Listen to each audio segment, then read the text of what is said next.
It's stressful. It takes a toll on your mental health, especially for me.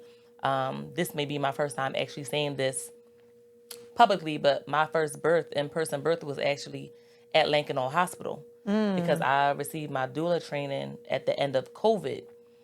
So while other doulas were like, they actually were trained, and COVID was their first time actually doing virtual births, I was the opposite. Okay, so wait, rewind it back though, because everybody don't know what Lincoln Hospital and So the Lincoln connection. Medical Center is where Lashana Gilmore gave birth.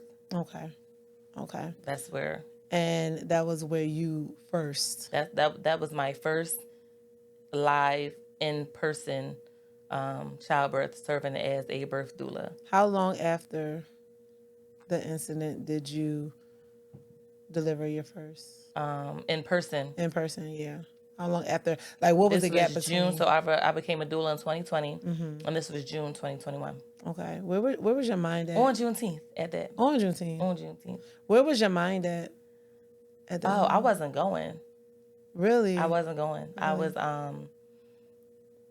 yeah, so I was actually supporting this mom, and so I knew I did not want to be at her birth. Okay. And we made that clear.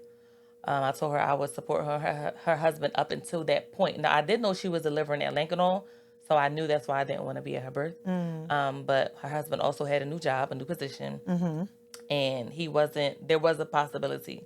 So whenever we have our doula appointments, we actually include at least 2 visits with the father to, go over pressure points and comfort measures. So we were prepared for him to either be at the birth or not at the birth. So we were actually vending, and I believe this was maybe our first vending event. Like, we set up a whole resource table at the park, and she called me and she said, "Hey, Cleo, I think I'm in active labor." And I was like, "Well, I know you're not in active labor because you're talking on the phone. If you were in active labor, you won't be talking." So, we're going back and forth. I go to the house, and she's like, "Well, can you at least follow me to the hospital?" And I'm like, "All right, I will follow you and your mother to the hospital." Girl, we get to the hospital. And at this time, I was like so anti certain hospitals. I didn't want to. I mean, we didn't want to drive past it. We didn't want to see it. We didn't want to hear it. So all of those feelings, I'm lying. They were there, but they wasn't coming up yet. Okay. And that's because I know I didn't really have to face it. I know I wasn't going to the hospital. When I tell you, this young lady gave birth, not only in the hospital, but in the room that we were in. Did I ever say this before? No, I did not know that. Okay. So I called Wait my a minute. husband. So, okay. Wow. So we were actually in the room where we were when we heard the commotion. So I stepped outside of the room. I got to keep going. Wow. I got to keep going, all right? So when we went in, so I called my husband. I stepped outside the room.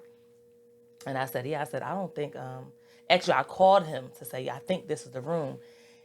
And as I'm telling him that, I see the glass that I actually punched on July 26, 2019. Yeah. And he was like, "Cleo, what is going on?" I'm like, "Babe, I cannot do this." And I'm looking at the desk of the, I don't want to say, I guess they were like the, I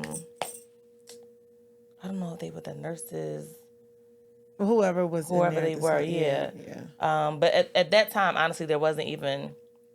No, I'm lying. There were nurses there when I was there for the young lady. But at that night, I don't remember anyone being at that desk. Okay. And I'm telling him, I'm like, I don't think I can do it. I said, matter of fact, I don't have to because this wasn't part of the plan. They didn't even pay me to be here. So then, at the same time, her mom is coming out and she's like, "Yeah, so and so isn't going to make it." The husband. God was setting every scenario, and as you're telling, and this is the first time that I've heard. I'm sorry. This. First time I'm hearing I told you. But oh my God! So he was setting the scenario. That moment, that was the shift. I think it was definitely the shift. And that was only one incident, honestly. Like, we had, but the first, that's important. Yeah, that was your surrender moment to that calling. No matter what barriers, you know what I'm saying, girl.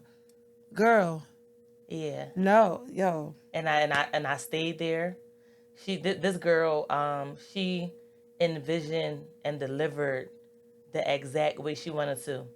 And everything that I learned about, and everything that I, not teaching, but everything that we discussed, it was like, oh, this is real. Like, this can really happen. She can really have an unmedicated birth.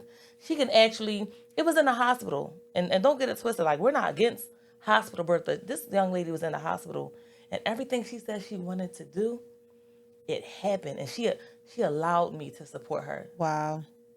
And I was, oh goodness. Wow. The anger went away. Yes, I slept for like 72 hours after that.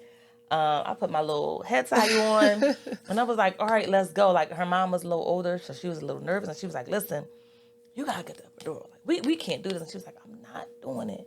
And I reminded her about the ring of fire. Like, what's gonna happen when it comes? And she was like, it's gonna come. I'm ready for it. She don't even know what the ring of fire is, right? No, okay. So, no, coming through. Yes, I know. So, this is my first time hearing this. When so that's they why were I'm like actually telling her, and when I say young girl, I mean young. Like, she was a young mom, not 18, in her 20s, 19. but she was not that young. Oh, okay. But she was a young mom, and she had just experienced some trauma herself before that. It was just like doula work is so amazing. Oh, I can imagine. You have to be. That has to be your calling. It has to be. We call it hard work. Yes. It's hard, but it's for me. Like, you know me. Yes. You're not nice. I know you're nice. I wasn't gonna say all of that. I ain't gonna say that. But what do I like? But even my mom is like, you but this is how you know. This is how you know when God pulls you in a direction. Yeah. This is how you know, because you were in corrections, beating people up, taking people down. You know what I'm saying? Like, and now it's like that had to happen. But can you imagine how many people that you're going to help and save through what you're doing now? Honestly, yes. Now I'm really I'm accepting that. Yes. Not saying I was running away from it, but it was like, girl, like, this is your calling. Yes. And sometimes I think like, well, and I struggle with anger, because it's like, if Shauna was here, I won't be doing none like even the stuff that comes my way. It's like, yo, I really don't have to go through this, or I shouldn't be going through this. And if she was here, I wouldn't even be going through it. Ooh, the bad stuff. I'm about to tear up. But no, it's fine. It's okay. It's okay. It's okay. But right after that anger, oh, if she was here, I wouldn't be going through this. It don't last long. It don't last long, because God blesses you with what?